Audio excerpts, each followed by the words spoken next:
Yeah, I'm messing it up, and anyone who knows me knows that this thing probably doesn't belong to me. Hello, I always say it like that. The Bart from Osterholz with the big orange hands is back, and a kind person seriously sent me this gem of weapon engineering so that I can mess around with it in a video. And yeah, I'll just happily get started right away. You know the typical procedure. I'll read you the piece of junk first. It says HW on it, and I'm just going to translate PCA as pre-compressed air, just to be safe. There's nothing on the grip, and there's nothing around it either. So we're looking at a warning here. Warning, life-threatening, a really, really nasty weapon. Nut. And an F sign to it. So, now let's see. Does this fine piece have a serial number? I almost don't think so. So, none that I can see right now. However, as I will read to you again, shortly, there is actually no longer a series requirement for air guns in Germany, in contrast to real weapons. If there's not much to read, then I'd say, just start talking.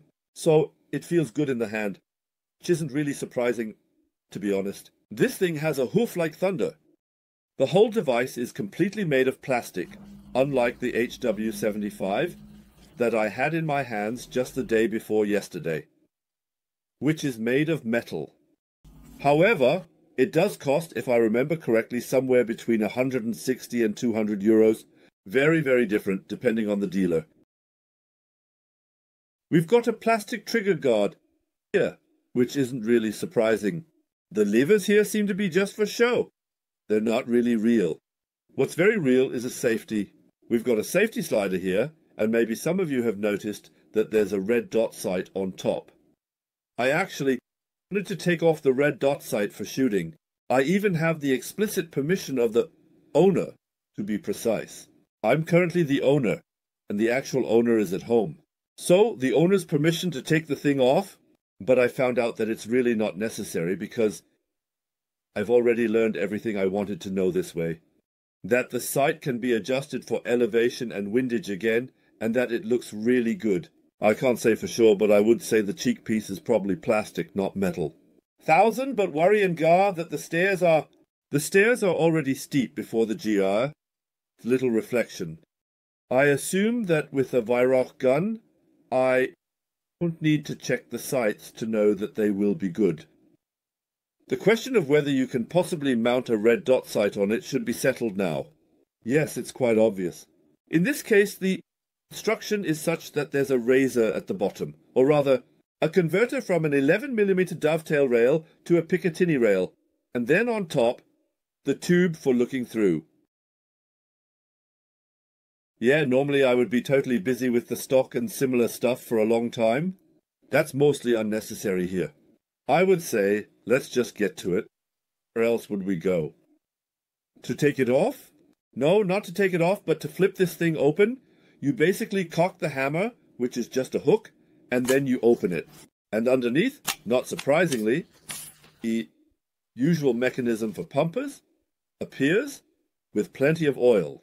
It's not a complaint. Oil is good for guns. Looks like there's a bit of dirt on it. Let's get this done quickly. The transfer port. We have a recessed barrel here, which is very, very black. So I couldn't really tell just by the color, is it plastic or is it metal? That sounds very much like metal, so nicely anodized aluminum. Yeah? And now comes what has always been so difficult for me to imagine. How do you put something like this back together with quite a bit of pressure, with the red dot sight on top, so that it gets squished on there every time? That's exactly what I'm going to do now. 1,000. If this looks like it's really, really hard to fold up, it's because I have a very awkward body posture here. If you do it like this, not over a tabletop, but somehow freehand in front of your body, it works a lot better. But it's still not exactly easy, let's say. Point 2 stands out. Have an automatic safety. You know, I love this. Safety off. Now we can make a whistle pass about the trigger because it's just compressed air. I don't have to shoot anything through the barrel to save any springs, so I'll just do a very careful puff-puff. The preferred way is noticeable. So I'll do a very careful puff-puff, The preferred way is noticeable. I'm estimating about 4, maybe 5 millimeters, relatively soft. Then there's a resistance. Wow. That's not adjustable, is it? Well, there's some kind of screw in there at the front, but no hole in the trigger guard. So I'm not sure if it can be adjusted. No, I don't think there's even a screw in there. I can't see it. So how you're supposed to get an Allen key in there is beyond me. Either way, the trigger is sensational. So if this is the series, congratulations. Not bad, Mr. Woodpecker. But you always want to see me shoot. I already know that about you. That's why we're opening up this good piece and somehow fiddling a Diabolo into the acceleration tube with thick orange gloves into the lead slug accelerator. Good. That's a bit tricky with all these pumpers. With some a bit more, with others a bit less, but it's manageable. So, then let's close it all up again. That works definitely better. Just mention to take the safety off. I want to lead by example. And who knows, maybe it will pay off one day when I see a Diabolo bounce off the target right in front of my eye. So make it go bang. Ha ha! The trigger is really something else. It's a dream. Secure it. Because now let's take a look at the red dot as it is. It has its own special feature, namely, I'm standing here full blast. I know how hard it always is to hold that for the camera. This red dot sight has 3 dots against the direction of rotation. There are 3 dots in there. I'll try to get to you. I'm afraid it's 2001. It's probably going to stay relatively small, and is always super heavy. Damn it. So, the 3 dots are stacked on top of each other. At first I thought I could just turn them away, but you can't do that. There are only these 3 dots, and there are 11 brightness settings. But I didn't think it was a problem. In particular, I shot at an old loopy target, old in the sense of having the slightly larger black area in it, and the red dot doesn't cover the black, but maybe makes up half of the black. So, it was really easy to aim with that. Technically, before I get to the data, I would say it all looks robust, even though it's plastic. We need to try it out again. Come on. Can I just shoot it off in a tense finish? It doesn't make any sense at all. It's just air in there anyway. So, you can just shoot it off and that's it. I think we're done technically. The principle is the same as with the others. Although I have this quiet suspicion that this here is the original and others are the copies. A few days ago, I think I mentioned the HW40 here. There's still a whole world in between. There's 1,000 metal. The grip is made of wood. You can easily expect to pay $300 or more. I think there's also a competition version of the HW40 which goes for about $400. I mention it like that. It looks exactly the same on the outside, just all metal. That was it. Right. Then we should consider measuring the trigger weight on this thing. 2001. Which is relatively uncomplicated here because we don't need to put a bullet in. Now I'm really curious about lying down. It's always important to switch it on. Otherwise it divides into strange things. Okay, so 100, 200, 300. Just before it hit 400, it went off. As an old competitive shooter, I'm really looking forward to this. In the DSB, we had a minimum trigger resistance for air pistols, which was measured before each competition, set at 500 grams. Here we are at around 300 something. Well, that's quite nice. So, we're putting the flaps back on, because it doesn't belong to me, and I want everything to stay nice. 2001.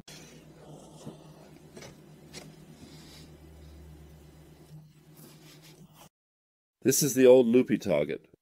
The black part is bigger than on the air rifle target. The whole target is bigger, the X. Yeah, and that's how it makes holes. And it's a red dot sight, but no scope. I've shot a lot of air rifles with scopes that can't do this. So that's really damn good. You can easily do that since we're already talking about payment methods. With one, cover the target. Those are 10 holes, right? See, I have to say though, that I've usually shot with my hands resting on the sandbag. With the red dot sight, which by the way is a 40D, there's no magnification in it. But you can see every little shake really well, and that's why this time I rested the forearm on the sandbag, and it shakes a lot less, because you can really see with the red dot sight what you're doing. And that's why this time I rested the forearm on the sandbag, and it shakes a lot less, because you can really see with the red dot sight what you're doing. So that means that's great. That's really, really good. For a so-called casual shooter, that's excellent. I don't have a piece of paper for you today that says what I paid for it, because I didn't pay anything for it. Someone else kindly did that. So, after I have to send all of this back, Peter, 2100. There we have the thing. Then we need to check here after the bang. And we're looking here. I was too busy writing about incense every time in full detail. I just wrote down HW40. HW40. There. View shots. Yes, but please without graphics. I don't need those at all. I think I only measured 2100 because you don't need more than that. Muzzle energy, 3.0, 3.0, 3.0, 3.2, 3.1, 3.2, 3.2, 3.0, 3.1, 3.0, 3.2, 3.2, 3.0, 3.1, 3.0. Yeah, it won't get much better than this. That's hardly a significant deviation. Wow. There must be a reason why everything that starts with HW is only available for a lot of money. Again. That's just how it is. So we did that. We also drilled that 12 minutes. It's okay. It's not that embarrassing. I can kind of throw around some gloves or dump out some Diablos, I don't know. Anyway, HW40 PCA, great. I think anything that says incense on it can be bought without hesitation. I'm also curious if there's anywhere that says made in so-and-so. Because warning, it's required in Germany for a manufacturer or importer to be listed. I see there's a serial number. Ha, to the grip. Yeah, you should never give up hope. So I don't see any importer or manufacturer here. That could, of course, have something to do with it. 2001? There it is. Oh, that's hard to read for my poor old eyes. Maybe the model is so old that the laws didn't apply back then. From Weihrauch. The postal code Melrichstadt. Yeah. Okay. That makes the law. Heard in me satisfied and happy. That's really nice. The thing is really nice. I once mentioned that so much, or money, doesn't really make a huge difference. But it does. It's always like this. When you buy something for $60, compare it to something that costs $70, the difference is huge. So surprisingly big. Really, it's still not a full one, but at least it's 2001. To get something better, you really have to spend more money. And I'll say this. I'm going to say that 160 was probably the cheapest I've seen. So you really get something delivered there, you have to squeeze it yourself. You really get a weapon. If you don't hit, then it's really on you. It's not the shooting device. And I have to say, this story, well, with the red dot sight on top, you always have to fold it down. It obviously works. The owner has been doing this for years and nothing has broken off. So it seems to work. And I have to say, the stance while shooting was a bit unusual. Normally I shoot like this, sitting on a sandbag. But I have to do that, because otherwise the width of the front sight doesn't align properly with the width of the rear sight. I can't just shoot and hope to hit something. This works. Here I could rest my elbows on the table, put the forearm on the sandbag, and then just let it come in very carefully. Of course, it works perfectly. So, that was it. We even did a closing story here. Yeah, won't be any more. Then I would say, thank you very much. Thanks to the one who took the effort to send me this package. As I said, it's going back today or at the latest tomorrow. And, yeah. Then I'd say I'm just going to complain a bit to myself. I'm not drumming on the gun, but next to it. And I'm still complaining a bit. The camera has to turn off all by itself. I have a little tail. Yeah, I had a hard time all day, you know. I was sitting in the tram, puffing up with the air, finished shooting. Yeah, that was fun, the horses going through this, but I didn't think would be good. Bye. I was a bit fidgety today.